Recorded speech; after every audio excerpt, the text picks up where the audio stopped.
माधव कुंज बिहारी।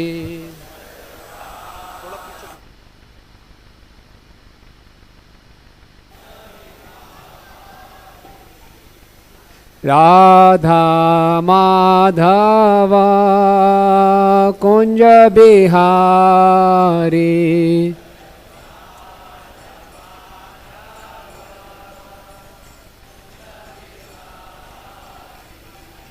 गोपी जन वल्लभ गिरिवरधारी।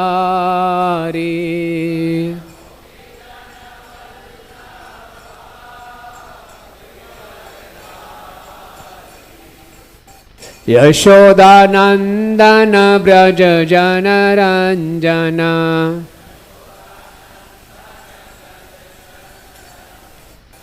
यशोदानंदन ब्रज जनरंजन।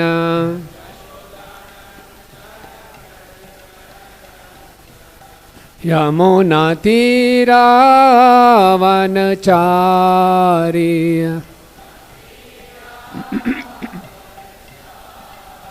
यमुना तीरावनचारी।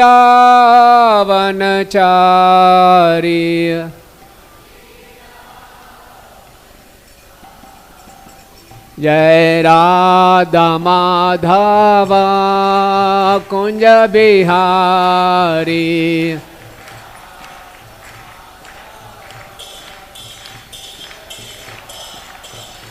हरे कृष्णा कृष्णा कृष्णा हरे हरे, हरे रामा राम राम हरे हरे।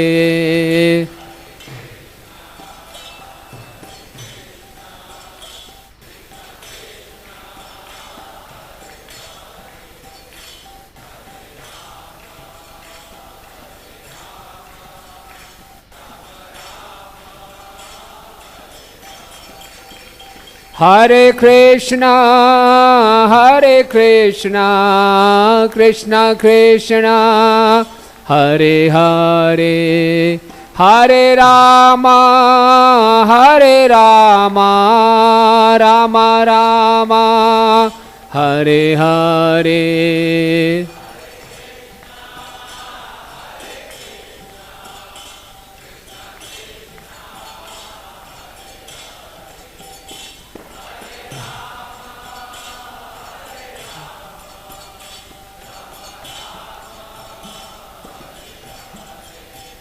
हरे कृष्णा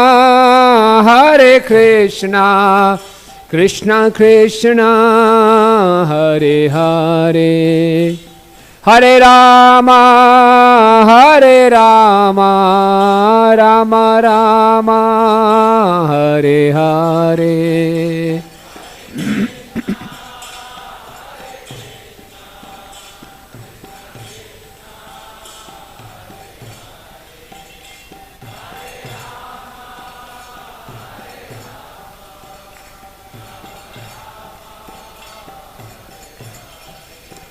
हरे कृष्णा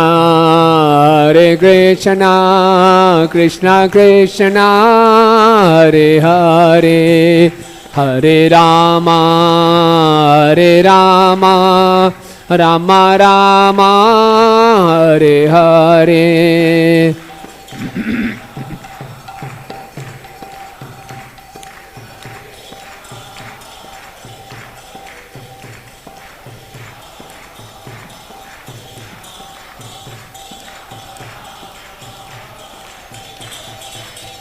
हरे कृष्णा कृष्णा कृष्णा हरे हरे, हरे राम राम राम हरे हरे।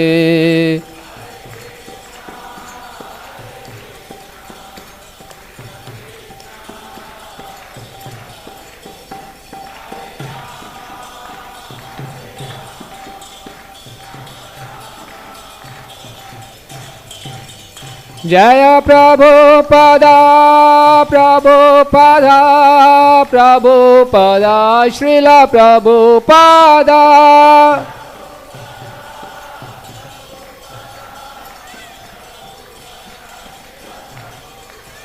नित्य गौर हरि बोल हरि बोल हरि बोल हरि बोल।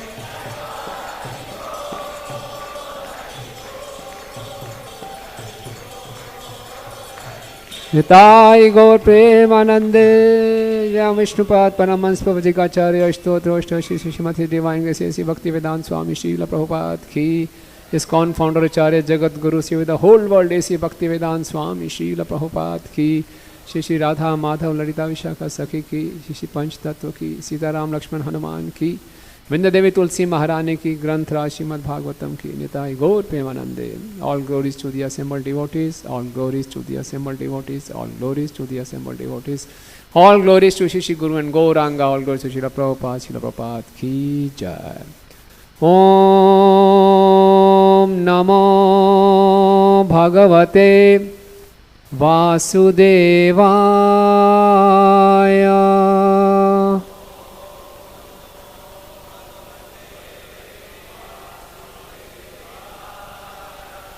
ओम नमो भगवते वासुदेवाय।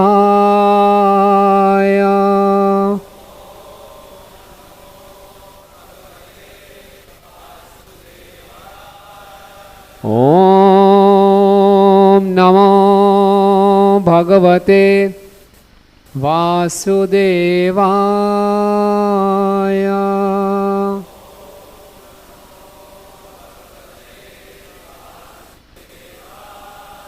नारायणं नमस्कृत्यं नरं चैव नरोत्तमं देवीं सरस्वतीं व्यासं ततो जयम् उदीरयेत्।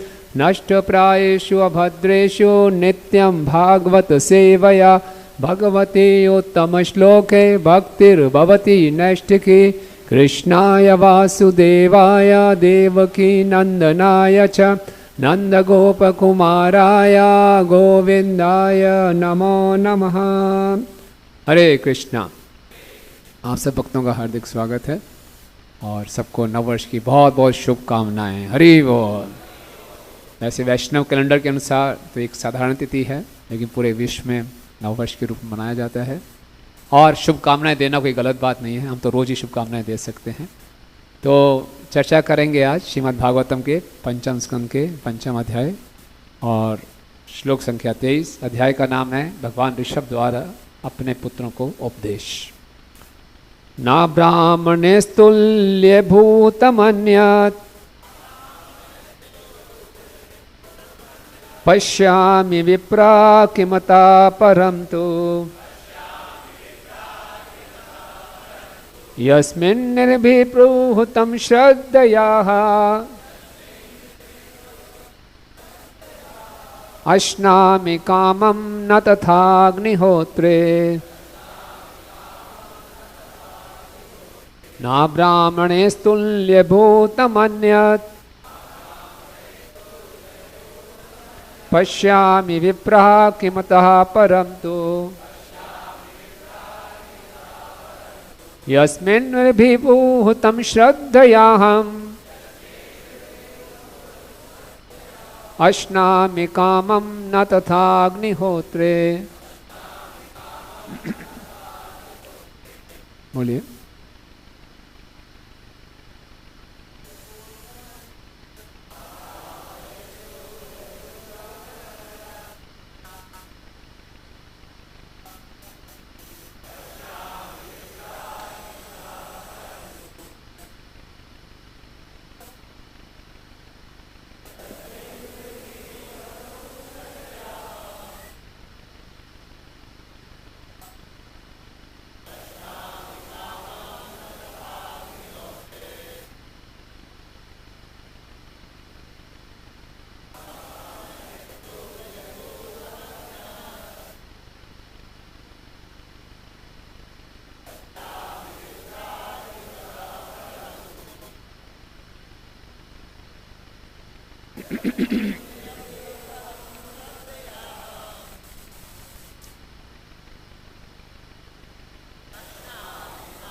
ब्राह्मणेस्तुल्यो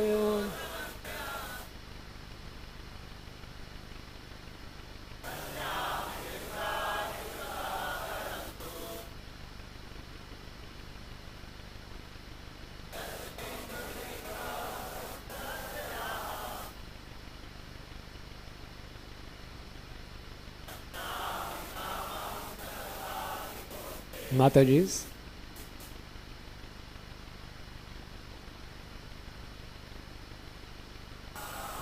स्तुल्यभूतमन्यत् स्वामित्राकिलता पर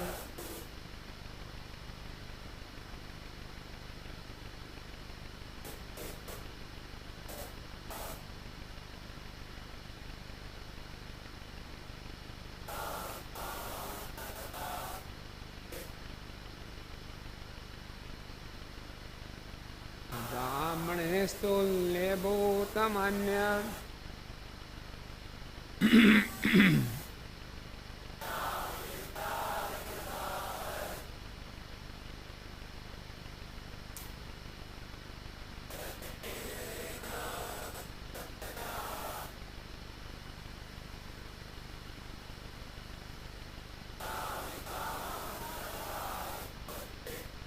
धन्यवाद। शब्दार्थ अनुवाद एवं तात्पर्य ऐसी भक्ति वेदांत स्वामी शिला प्रभुपाद जी के द्वारा। शिला प्रभुपाद की जय।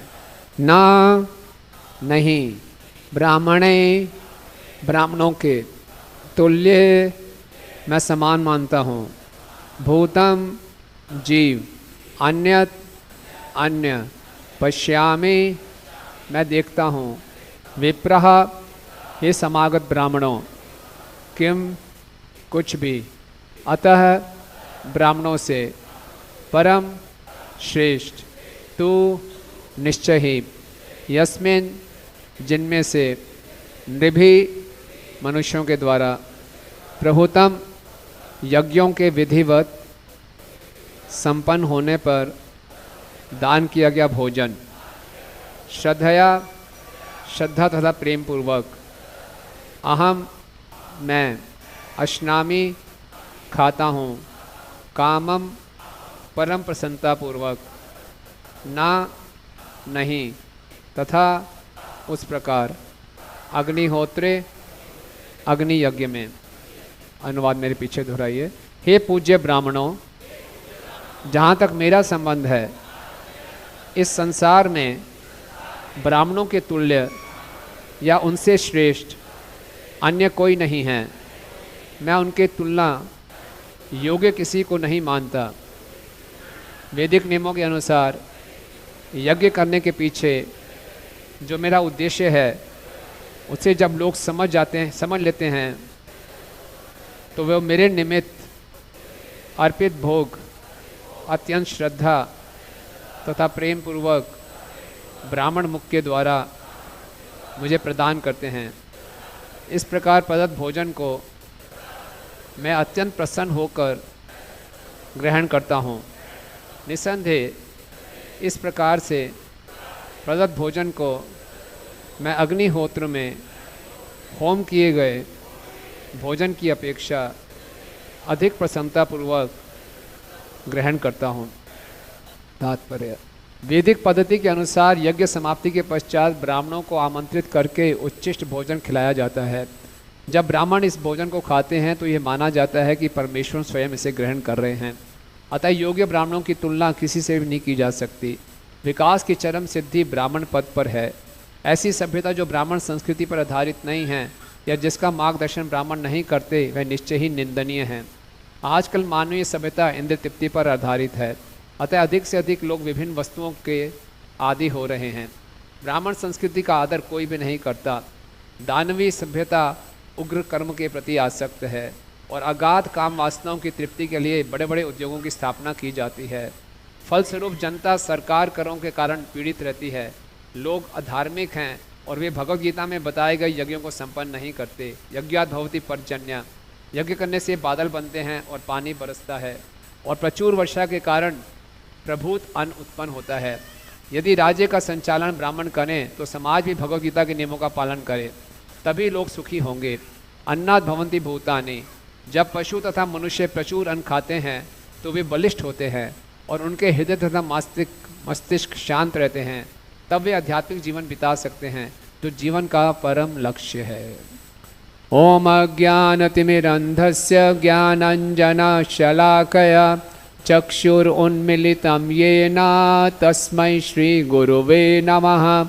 श्रीचैतन्यमनोभीष्टं स्थापितं येन भूतले स्वयं रूप कदा मह्यं ददाति स्वपदान्तिकं।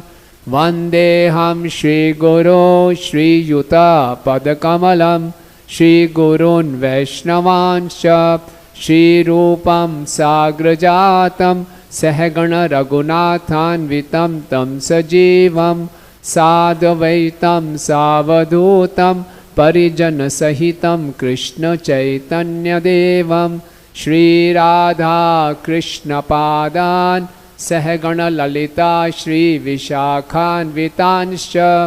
हे कृष्णा करुणा सिन्धु दीनबन्धु जगत्पते गोपेश गोपिकान्त राधाकान्त नमस्तुते। तप्त कांचन गौरांगी राधे वृंदावनेश्वरी वृषभानुसुते देवी प्रणमामि हरिप्रिये। वाञ्छाकल्पतरुभ्यश्च कृपा सिन्धुभ्येव च पतितानां पावनेभ्यो वैष्णवेभ्यो नमो नमः। जय श्री कृष्ण चैतन्य प्रभु नित्यानंद श्री अद्वैत गदाधर श्रीवासादि गौर भक्तवृंद। हरे कृष्णा कृष्णा कृष्णा हरे हरे, हरे राम राम राम हरे हरे। नमो ओं विष्णुपादाय कृष्ण पृष्ठाय भूतले श्रीमते भक्ति वेदांत स्वामिनिति नामिने। नमस्ते सारस्वते देवे गौरवाणी प्रचारिणे निर्विशेष शून्यवादी पाश्चात्य देशतारिणे।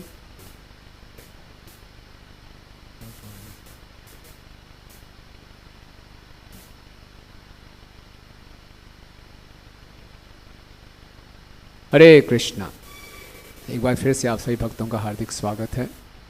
आज पूरे विश्व में उल्लास है, उत्साह है, सबको बड़ी उम्मीदें हैं कि 2026 वर्ष हमारे लिए बहुत अच्छा होगा।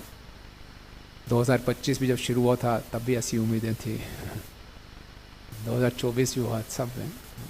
इसका मतलब है जीव के अंदर जो खुश रहने की आशा है वो बिल्कुल अनंत है, कभी समाप्त नहीं होती, क्योंकि वो हमारा स्वरूप है, आनंद में हो भयासा।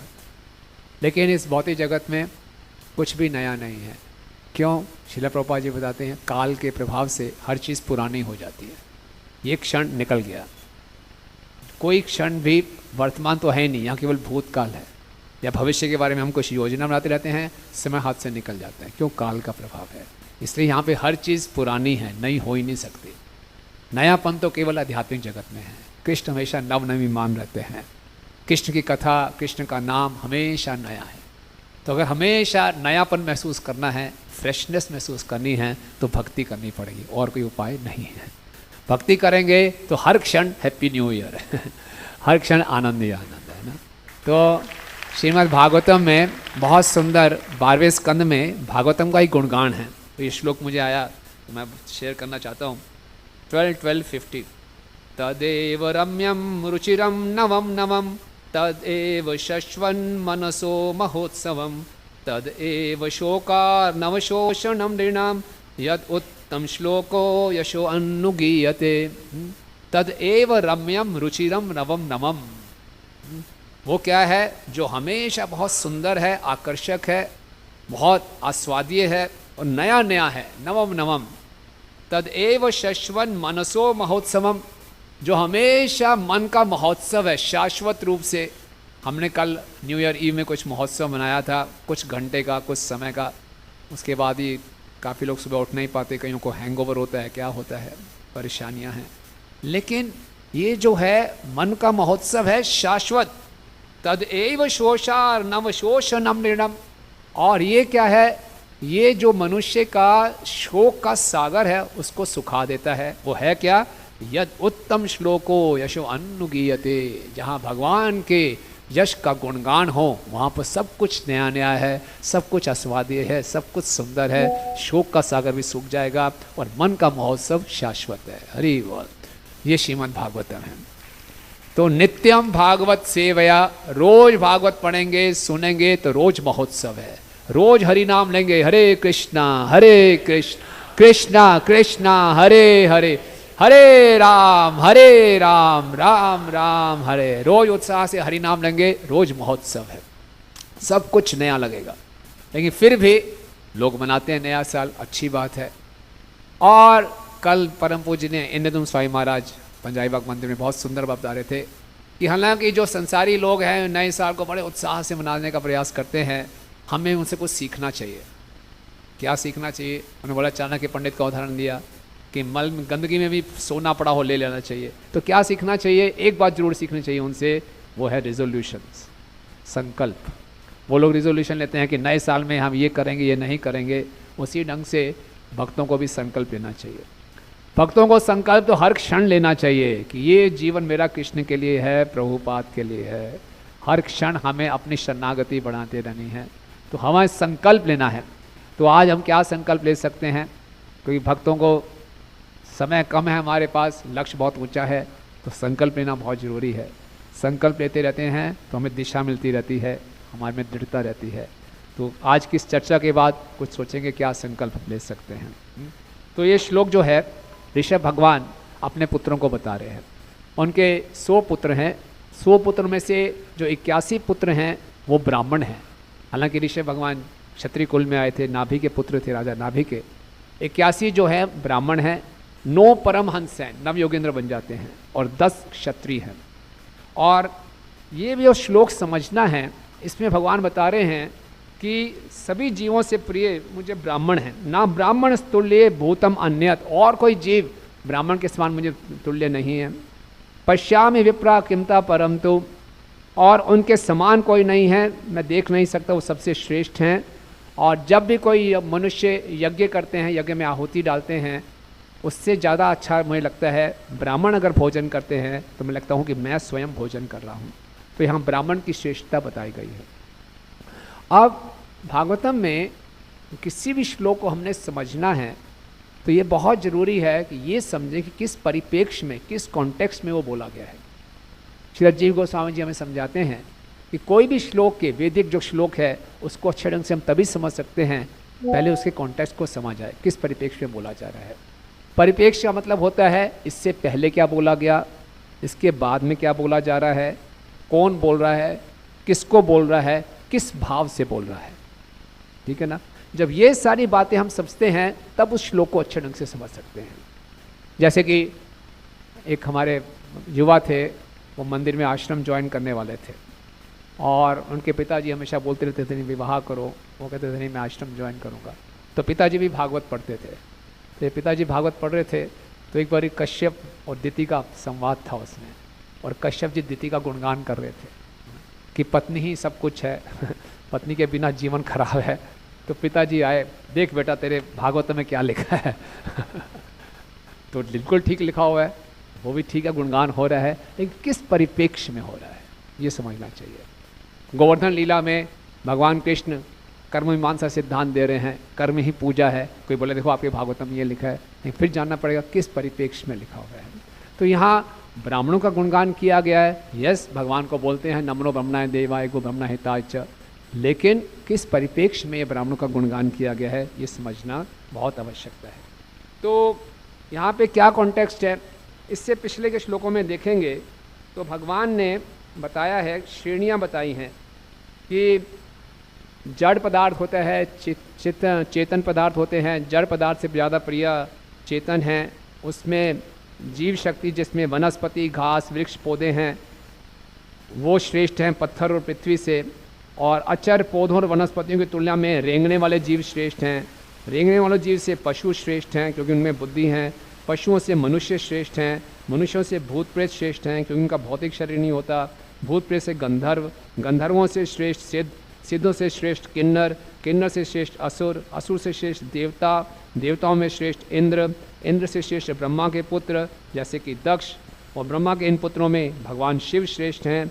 शिव ब्रह्मा जी के पुत्र हैं, इसलिए ब्रह्मा जी को शिव से ऊपर माना गया है, किंतु सब के सब भगवान के अधीन हैं। और इन सब में श्रेष्ठ हैं ब्राह्मण। तो ये पूरे हायरार्की बताई गई है। तो क्यों ये हायरार्की बताई गई है, क्यों ब्राह्मणों को श्रेष्ठ बताया गया है? श्रील प्रभुपाद जी बता रहे हैं क्योंकि समाज का संचालन ब्राह्मणों के निर्देशन में होना चाहिए। इस समाज की तुलना एक शरीर से की गई है और ब्राह्मण की तुलना शरीर के सर के साथ की गई है। हेडलेस सोसाइटी, प्रभुपाद बोलते हैं आजकल कलयुग हेडलेस सोसाइटी है, सर नहीं है। तो क्या है, सब मुख्यतः सब शूद्र मानसिकता के हैं। तो जब तक ब्राह्मण जो कि शास्त्रों के अनुसार निर्देशन देंगे क्षत्रियों को, तभी राज्य का संचालन सही होगा।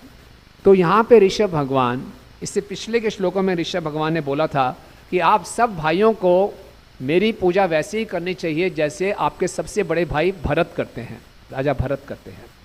क्योंकि भरत जो है राज ऋषि थे, तो उनका अनुसरण करते हुए आप मेरी पूजा करो। लेकिन यहाँ बोले नहीं, ब्राह्मणों को ज़्यादा श्रेष्ठ बताया गया। क्यों बताया गया? कि जो क्षत्रिय हैं वो ब्राह्मणों की आज्ञा का पालन करें।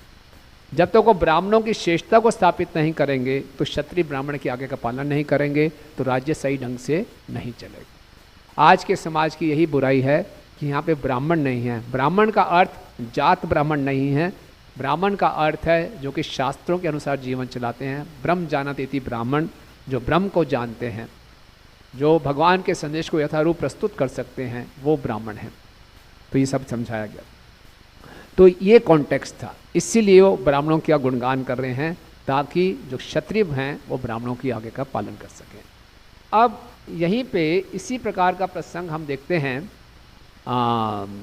भागवतम के 30वें स्कंद के 29वें अध्याय में भी आता है, जहाँ पे भगवान कपिल देव माता देवहूति को बता रहे हैं कि कैसे हमें भक्ति, शुद्ध भक्ति करनी चाहिए।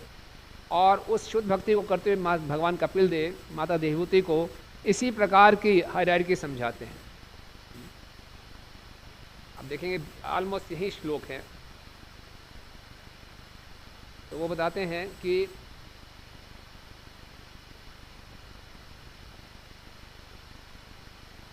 तीसरे अध्याय के श्लोक संख्या, तीसरे अध्याय के 29, तीसरे स्कंद का 29वां अध्याय श्लोक संख्या 28 से। तो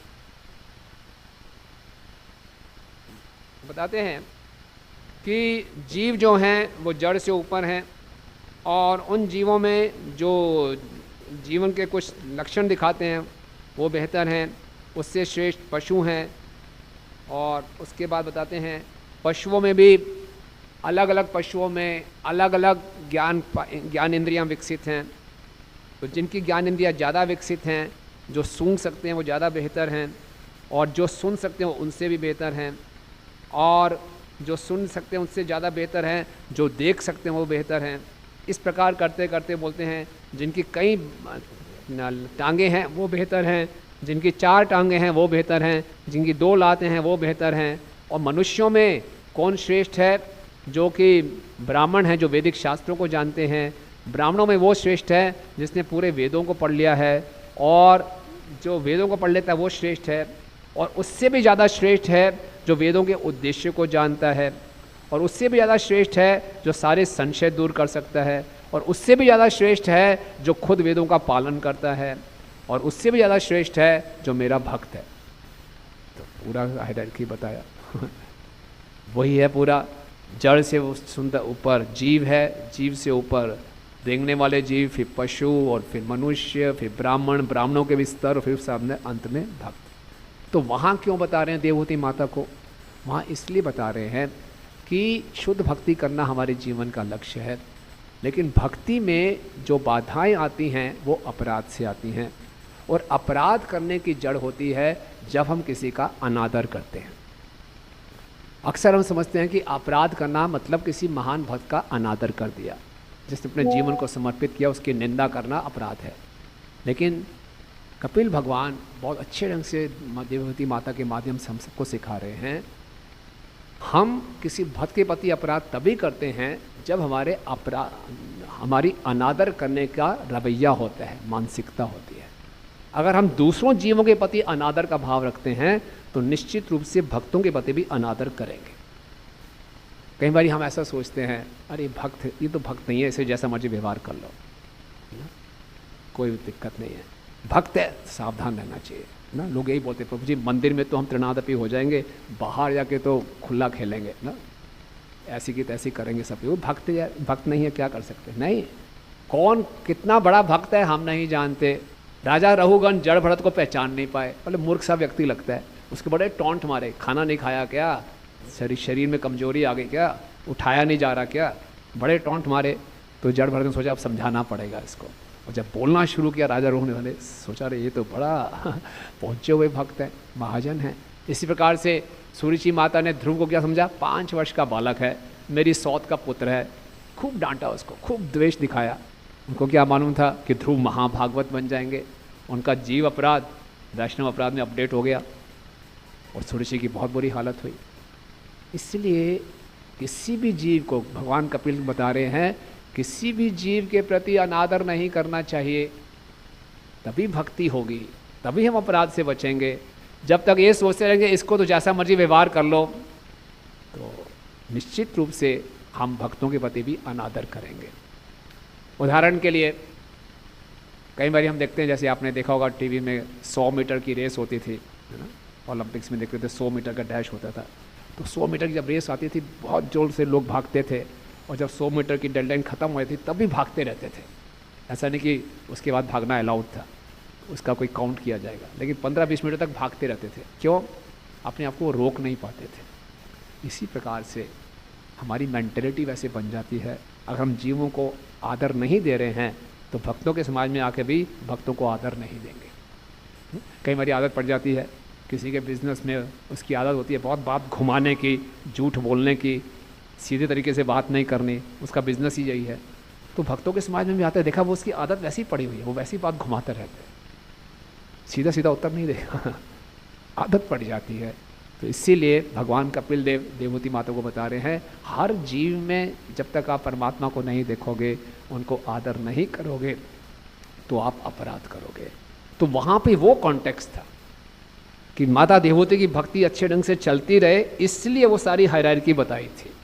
और यहाँ पे ऋषभ भगवान इसलिए हायरार्की बता रहे हैं ताकि जो क्षत्रिय हैं उनको ब्राह्मणों की आज्ञा के अनुसार राज्य चलाना चाहिए। तो माता देवहूति पूछ सकती थी, आप कह रहे हैं सब जीवों में, सब वस्तुओं में परमात्मा है, तो सबको आदर करना चाहिए, तो हायरार्की क्यों बता दी, ये क्यों बता दी, ये उससे श्रेष्ठ है, ये उससे श्रेष्ठ है, ये तो भेदभाव कर दिया आपने, पंडिता समदर्शिना। तो भगवान कपिल बताते हैं, आप ज्ञानी नहीं भक्त हो। ज्ञानी का ये रवैया होता है सबको एक समान देखना है।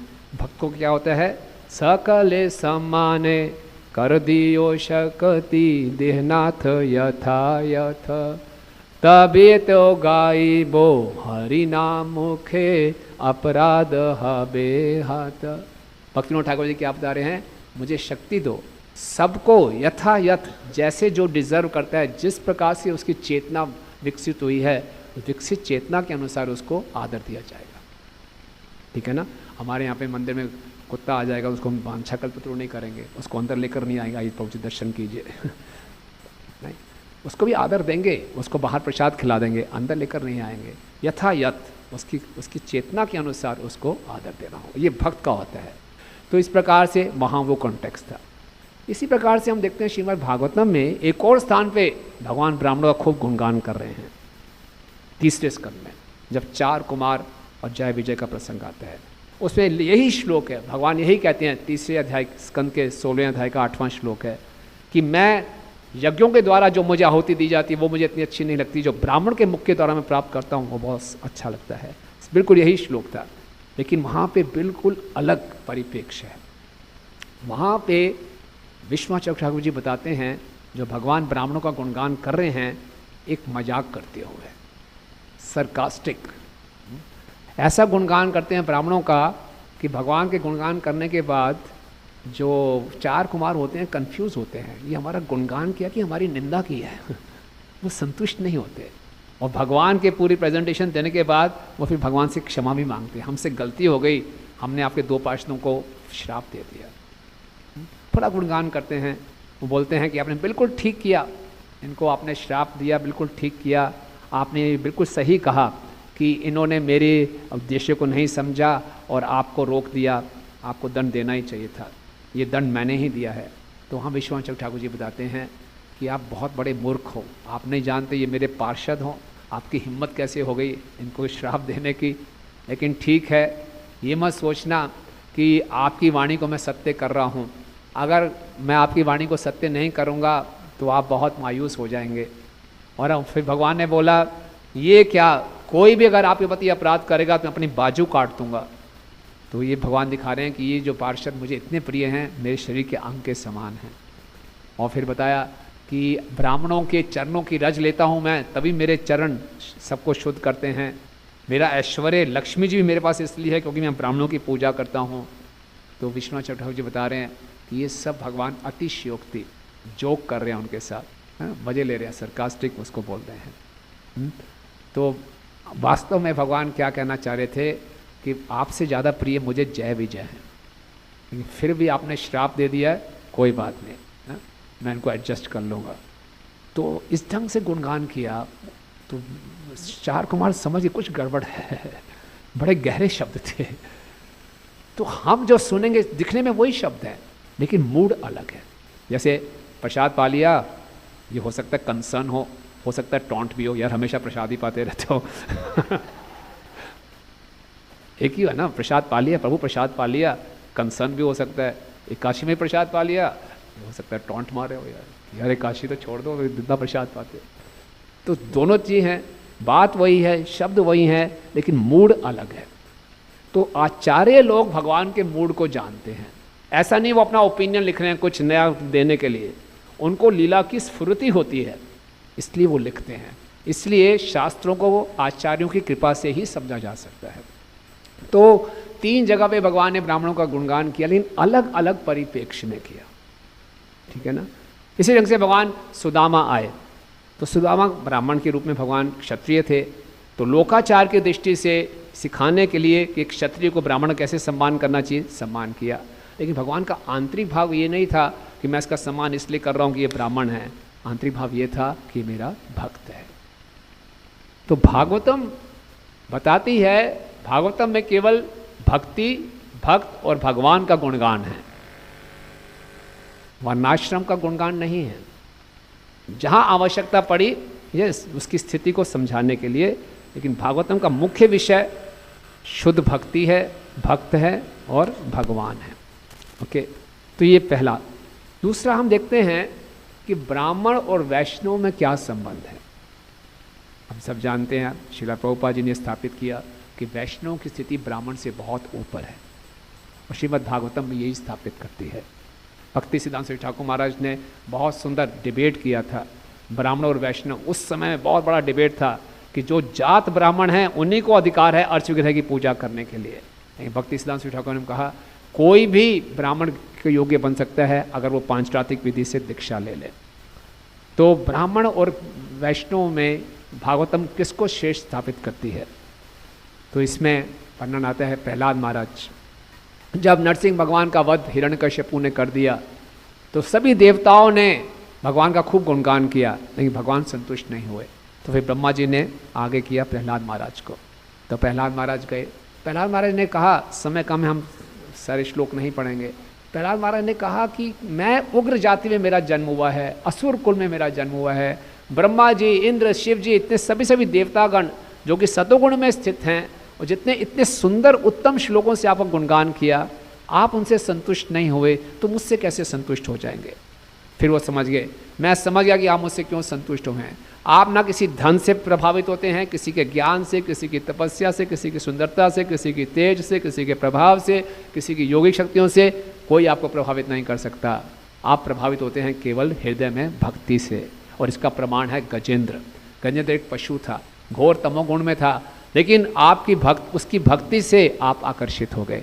इसीलिए मुझ में कुछ योग्यता आई है क्योंकि आपने मेरे हृदय में कुछ भक्ति देख ली है नारद मुनि की कृपा से। इसलिए मेरे में कुछ योग्यता आई है कि मैं आपका गुणगान कर सकता हूँ। फिर नारद प्रहलाद महाराज जी बताते हैं, अगर कोई ब्राह्मण है जिसके अंदर 12 के 12 गुण हैं लेकिन वो आपकी भक्ति नहीं कर रहा, और दूसरी तरफ एक चंडाल है जिसने अपना धन, अपना घर, अपना सब कुछ आपको समर्पित कर दिया है, तो ये चंडाल उस ब्राह्मण से बेहतर है। ये चंडाल अपने पूरे कुल को शुद्ध कर देगा लेकिन ब्राह्मण अपने आप को भी शुद्ध नहीं कर पाएगा। ये भक्ति की महिमा को स्थापित कर रहे हैं। इसी ढंग से और जो बहुत ही ज्वलंत उदाहरण है ब्राह्मण और वैष्णव में कौन श्रेष्ठ है, वो भागवतम के 9वें स्कंद में अम्बरीश महाराज का प्रसंग आता है। बहुत विशेष प्रसंग है। हम जानते हैं कि अम्बरीश महाराज, द्वादशी का दिन है, जैसे आज ही द्वादशी का दिन है, निर्जला रखी होगी, किसी ने, टाइम निकल रहा था, दुर्वासा मुनि टाइम से आए नहीं, तो अम्बरीश महाराज ने थोड़ा सा जल ले लिया। जल लेना व्रत तोड़ना है भी और नहीं भी, और दुर्वासा मुनि को बहुत क्रोध आ गया। दुर्वासा मुनि ने एक असुर छोड़ दिया उनके वध के लिए, और अम्बरीश महाराज ने अपने बचाव की कोई प्रयास नहीं किया। भगवान का सुदर्शन चक्र ऑटो मोड में होता है भक्तों की रक्षा के लिए, वो सुदर्शन चक्र दुर्वासा मुनि के पीछे पड़ गया। दुर्वासा मुनि पूरे ब्रह्मांड में भाग रहे हैं अपनी रक्षा के लिए, शिव जी के पास गए, ब्रह्मा जी के पास गए, कहीं राहत नहीं मिली। फिर भगवान वैकुंठ में चले जाते हैं। जब वैकुंठ में जाते हैं भगवान बोलते हैं, बहुत सुंदर शब्द बोलते हैं। भगवान कहते हैं, अहम भक्त पराधीनो न ही अस्वंत्र द्विजा साधु विग्रस्त हृदयो भक्त भक्त जना प्रिया। बोले देखो, ब्रह्मा जी और शिव जी आपकी रक्षा नहीं कर पाए क्योंकि वो दोनों स्वतंत्र नहीं हैं, तो मैं भी स्वतंत्र नहीं हूँ, मैं भक्तों के पराधीन हूँ, मैं आपकी रक्षा नहीं कर पाऊँगा। अम्बरीश महाराज ने कहा, भक्तों के पराधीन आप कैसे कह सकते हैं, वो तो आप अपने दया से भक्तों के अधीन हो जाते हैं, वैसे तो आप स्वतंत्र ही हैं। बोले हाँ, मैं स्वतंत्र हूँ, लेकिन मैं अपनी इच्छा से भक्तों के पराधीन हो जाता हूँ, अब मैं इसमें कुछ नहीं कर पाऊँगा। तो बोले, मैं तो ब्राह्मण हूँ, नमो ब्रह्मणाय देवाय गो ब्रह्मणा हिताय च, आप तो हृदय में आपकी करुणा नहीं है ब्राह्मणों के लिए। बोले, हृदय है ही नहीं मेरे पास। साधु भी ग्रस्त हृदय, साधु नो मेरे हृदय ले गए, क्योंकि अम्बरीश महाराज मेरी इतनी अच्छी भक्ति कर रहे हैं, मुझसे कुछ चाहते भी नहीं, मुक्ति भी नहीं चाहते, तो मैं कुछ देना चाहता हूँ उसको, तो मैंने ज़बरदस्ती अपना हृदय उनको दे दिया। और मैंने हृदय जब उनको दे दिया, अपने हृदय और मेरे हृदय को उन्होंने भक्ति से जोड़ दिया, और जो कृपा है उनके हृदय में ही है, तो भक्तों की कृपा से ही मेरी कृपा प्राप्त होगी। अब मैं कुछ नहीं कर सकता। भक्त तो छोड़ो, भक्तों के भक्त भी मुझे बहुत प्रिय हैं। दुर्वासा मुनि को बड़ा शौक लगा, ये क्या बात है, दुर्वासा मुनि, इतना प्रेम करते हो क्या भक्तों से? बोले हाँ, इतना ही प्रेम करता हूँ। आगे सुनो, मुझे लोग बोलते हैं आत्मा राम, मैं आत्मा राम में मुझे आनंद नहीं आता, मेरे स्वरूप में लोग बोलते हैं आनंद है, लेकिन मैं नहीं, जो भक्तों का स्वरूप है उससे मुझे ज़्यादा आनंद आता है, क्योंकि भक्तों के स्वरूप मतलब भक्तों के हृदय में जो कृपा और भक्ति छिपी पड़ी है वो मुझे आनंद देती है। भक्तों के बिना मैं अपना ऐश्वर्य का भी आनंद नहीं उठा पाता। तो बोले, अच्छा ये बात है, लेकिन ब्राह्मण भी तो कुछ हैं, मैं भी तो कुछ हूँ, मेरा तो कुछ ध्यान रखो। बोले, आपका क्या ध्यान रखूँ? क्या करूँ कि आपने दिया क्या है मुझे, बोलिए कैसे मैं भक्तों को छोड़ सकता हूँ? अम्बरीश जैसे भक्त ने अपना सब कुछ मुझे दे दिया, अपना घर, अपना धन, अपनी प्रजा, सब कुछ, और देखिए अपना शरीर की भी उसने परवाह नहीं की। आपने वो राक्षस असुर छोड़ा, उसने अपने बचाव के लिए कुछ भी नहीं किया, और अपने आप को देखो, सुदर्शन चक्र से बचने के लिए कहाँ कहाँ भागते फिर रहे हो तुम। तो क्या बताऊँ आपको, मैं जानता हूँ तुम कौन हो, वो कौन है। तो ऐसा जब सुनाया दुर्वासा मुनि को, और फिर बताया कि अम्बरीश जो हैं वो मुझसे ऐसी मेरी सेवा करते हैं जैसे कोई सती पत्नी अपने पति की सेवा करती है, उसको अपने बस में कर लेती है, तो मैं उसके वश में हो गया हूँ, और वो मुझसे किसी भी प्रकार की मुक्ति भी नहीं चाहते। तो फिर दुर्वासा मुनि ने कहा, लेकिन कुछ तो मेरा ख्याल रखिए, मैं आपकी शरण में आया हूँ, क्षमा कुछ तो कीजिए। बोले, अगर मैं तुम्हें क्षमा कर दूंगा, तुम्हारी रक्षा करूंगा, तो फिर ये भक्तों की अवहेलना हो जाएगी। भक्तों की मैं अवहेलना नहीं कर सकता। क्या बोला उन्होंने, बहुत सुना, बोला साधु नाम हृदयम अहम, और के लिए श्लोक याद नहीं आ रहा मुझे,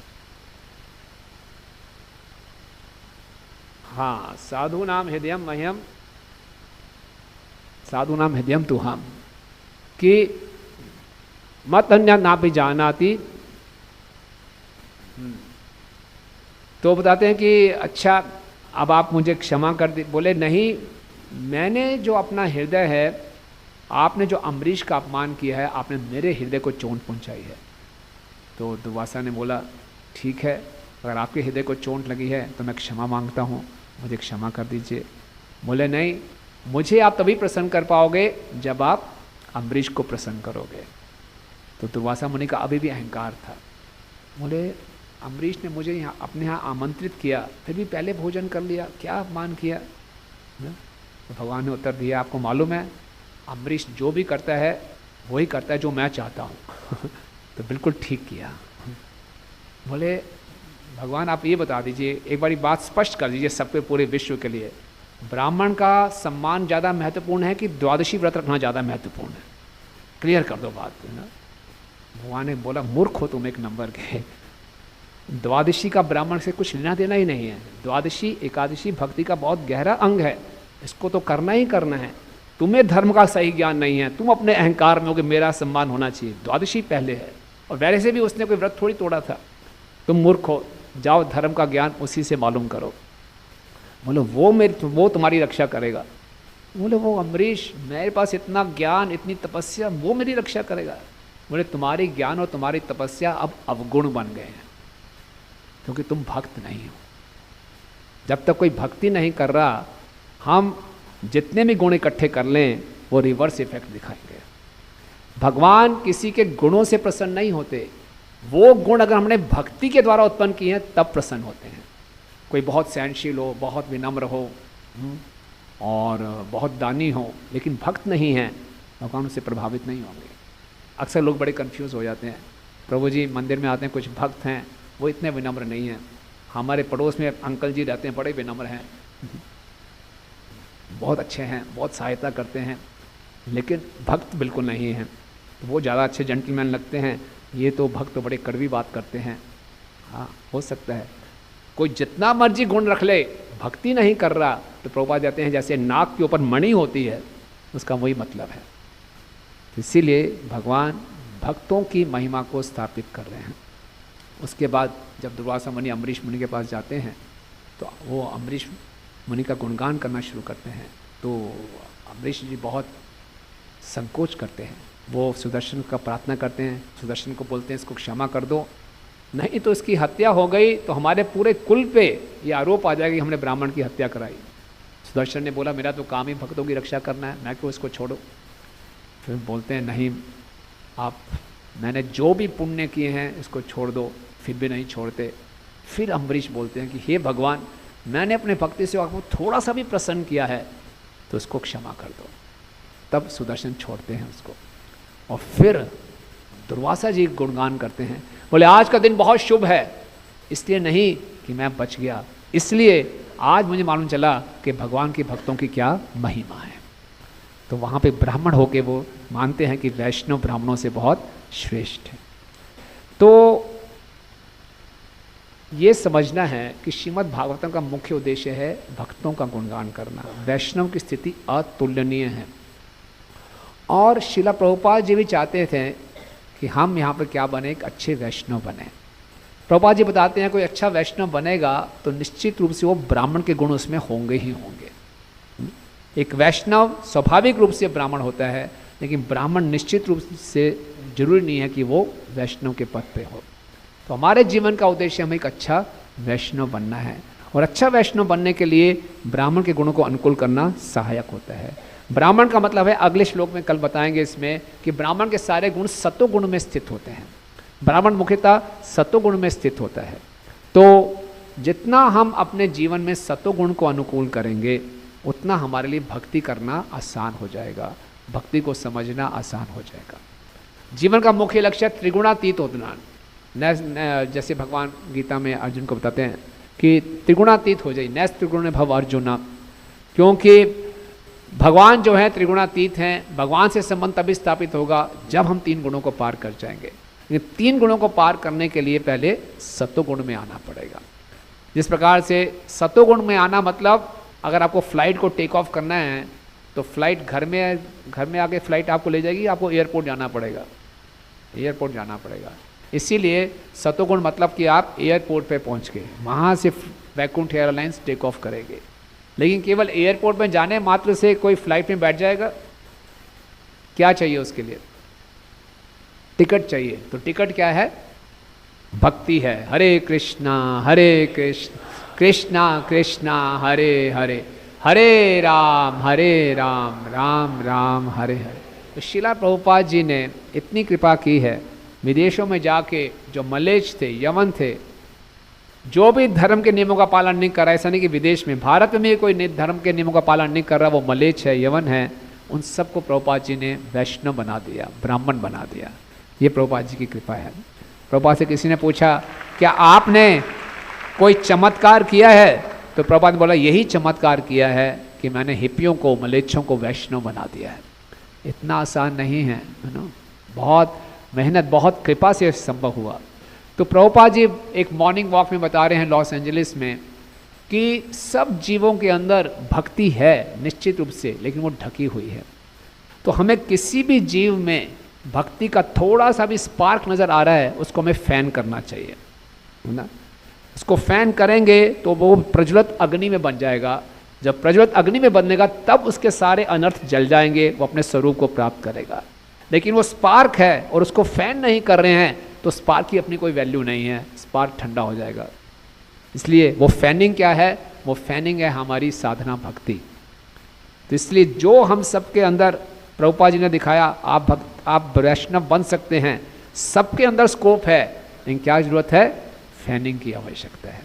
इसलिए अपने जीवन को इस ढंग से हमें ढालना चाहिए कि हमें भक्ति के प्रोसेस को अपने पे काम करने की आज्ञा देनी चाहिए। We should allow devotional service to act upon us. जैसे कोई व्यक्ति अपनी सर्जरी कराने जाता है, उसको एनेस्थीसिया कर दिया जाता है, तो सर्जन आराम से उसको ऑपरेशन कर सकता है। और बीच में वो जाग जाए, हाथ पकड़ ले सर्जन का तो बहुत बड़ा कांड हो जाएगा। सर्जन को पूरा सरेंडर करना पड़ेगा ना, तभी होगा। सर्जन की बात छोड़ो, लोग नाई के पास जाते हैं, ब्यूटी पार्लर के पास जाते हैं, वो बोलता है सर नीचे कर दो, उस तरह चलाता है, थोड़ा सर हिला दिया, कट गया बिल्कुल। और उस सर्जन पे, उस नाई पे पूरा विश्वास करते हैं, उसके हाथ में इतना बड़ा उस्तरा होता है, आपके सामने ब्लेड लगाता है नया काट भी सकता है, लेकिन पूरा हम शरणागत करते हैं। इसी ढंग से भक्ति को हमें आज्ञा देनी चाहिए कि गुरु के आदेश, शास्त्रों के आदेश हम पर कार्य करें, तभी हमारे हृदय में परिवर्तन होगा। ठीक है ना। तो अपने आप को वैष्णव बनाना है, यही मनुष्य जीवन मिला है। प्रभुपाद जी ने बोला बहुनाम जन्मनाम अन्ते ज्ञानम नाम प्रपद्यते वासुदेवम सर्वमिति स महात्मा स दुर्लभा। समय है अभी, हलचल मच गई, 9 बजे। तो बहुनाम, कई जन्मों के बाद कोई भगवान की शरण में आता है। नहीं, प्रभुपाद जी बता रहे हैं चैतन्य महाप्रभु इतने कृपालु हैं, इसी जीवन में हम प्राप्त कर सकते हैं, इसी जीवन में, इसको टालना नहीं है। तो ये रिजोल्यूशन हम ले सकते हैं कि इस साल हमने और तीव्रता से भक्ति करनी है, अपनी भक्ति की स्पीड को बढ़ा देना है। कितने लोग चाहते हैं कि स्पीड बढ़नी चाहिए भक्ति की? शिला प्रभुपाद जी बताते हैं time and tide waits for no one. समय और समुद्र की लहरें किसी के लिए रुकती नहीं हैं। आयु हरति वे पुंसान उद्यन अच्छो तस्थित क्षणानीत उत्तम श्लोक वार्तया। सूर्य के उदय और अस्त होने में हमारी आयु हर ली जाती है, हम मृत्यु के और निकट चले जाते हैं। लेकिन जो अपने समय का उपयोग भक्ति में करता है उस पर काल का प्रभाव नहीं पड़ता, वो गोलोक धाम की तरफ बढ़ता है। तो एक एक क्षण हमें अच्छे ढंग से बिताना है, भक्ति में तरीके से बताना है। तो कैसे करें? अपने जीवन में पहले सतोगुण को विकसित करें। सतोगुण कैसे विकसित होगा? वो कार्य करें जो सतोगुण में स्थित हैं, उन कार्यों से बचें जो रजोगुणी और तमोगुणी कार्य हैं। जब तक हम रजोगुण और तमोगुण कार्य की आदतों में फंसे रहे, भक्ति करना बहुत मुश्किल है। विश्वनाथ चक्र ठाकुर जी बताते हैं रजोगुण और तमोगुण के कारण हमारी भक्ति में 5 मुख्य मुश्किलें आती हैं, जिसके कारण भक्ति का द्वार हमेशा बंद रहता है, लॉक्ड रहता है, उसको खोल नहीं सकते। वो 5 मुश्किलें क्या हैं? चर्चा की हुई हैं, पहले आपको पता होगा। पहला है लय। लय का मतलब है नींद आना। भगवान के बारे में हम चैंटिंग करते हैं, सुनते हैं, यानी स्मरण करते हैं तो नींद आ जाती है। दूसरा है विक्षेप, नींद नहीं आती तो मन भागता है। तीसरा है अप्रतिपाती, नींद में नहीं आती, मन में नहीं भागता, लेकिन कोई उत्साह नहीं है। चौथा है कषाय, कषाय का मतलब है पुराने गंदे संस्कार जागृत हो जाते हैं। और पांचवा है रस आस्वाद, भगवान की लीलाओं में इतना रस है लेकिन रजोगुण और तमों के कारण हमें कुछ रोमांच नहीं आता और हमारा स्वाद भौतिक विषयों में ही बना रहता है। तो ये 5 मुख्य ब्लॉकेजेस भक्ति में है रजोगुण और तमोगुण के कारण, और इसको हम ओवरकम कर पाएंगे जब अच्छे ढंग से हम सतोगुण को जीवन में अनुकूल करेंगे। लेकिन सतोगुण में आना, ब्राह्मण बनना जीवन का लक्ष्य नहीं है। जीवन का लक्ष्य है सतोगुण को भी पार करना, वो इसी जीवन में, यानी कि बाद में हम टालते रहे हैं। तो समय बहुत तेज़ी से निकलता है, समय कैसे निकल रहा है वो दिखाई नहीं देता, लेकिन समय का प्रभाव दिखाई देता है। 2025 कैसे निकल गया पता नहीं चला, लेकिन समय का प्रभाव दिखाई देता है। आप में से बहुत से लोग युवा हैं, धीरे धीरे आपको अपने सफ़ेद बाल नज़र आने शुरू हो जाएंगे। हमारे साथ भी हुआ था। धीरे धीरे आपको चेहरे पे झुर्रियाँ नज़र आने भी शुरू हो जाएंगे। धीरे धीरे दांत में दर्द शुरू होगा, बुरा मत मानिए।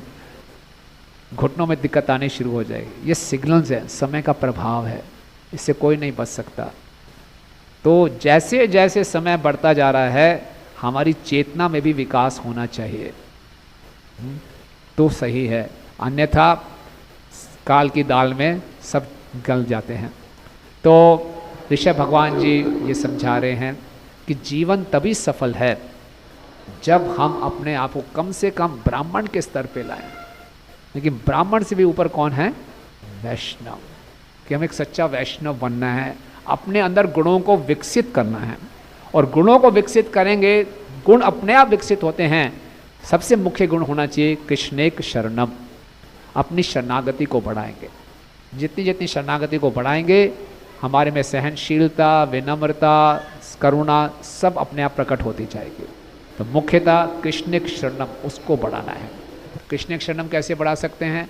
जो भी भक्ति की क्रियाएं हैं उसको बड़ी तीव्रता से करें।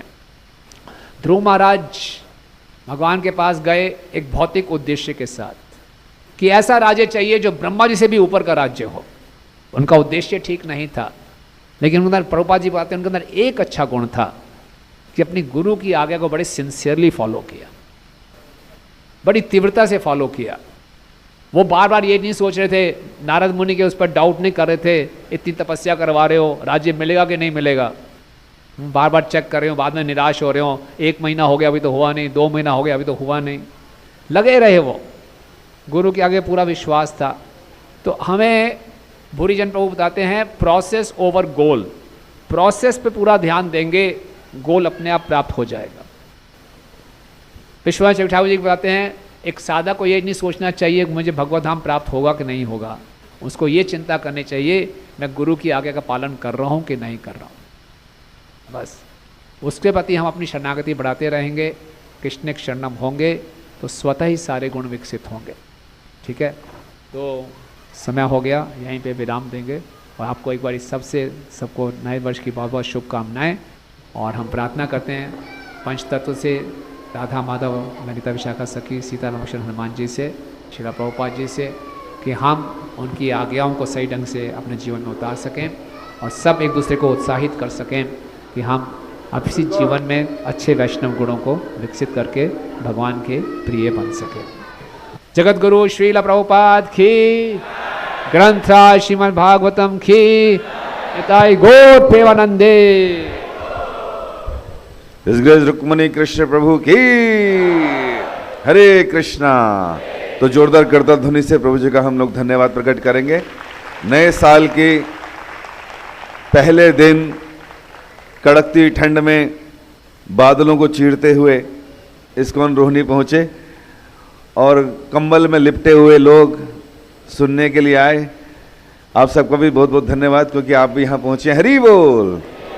हम भगवान से प्रार्थना करते हैं कि भगवान आप सब लोगों को अच्छी सेहत दे, लंबी आयु दे और साथ ही साथ अपना प्रेम दे।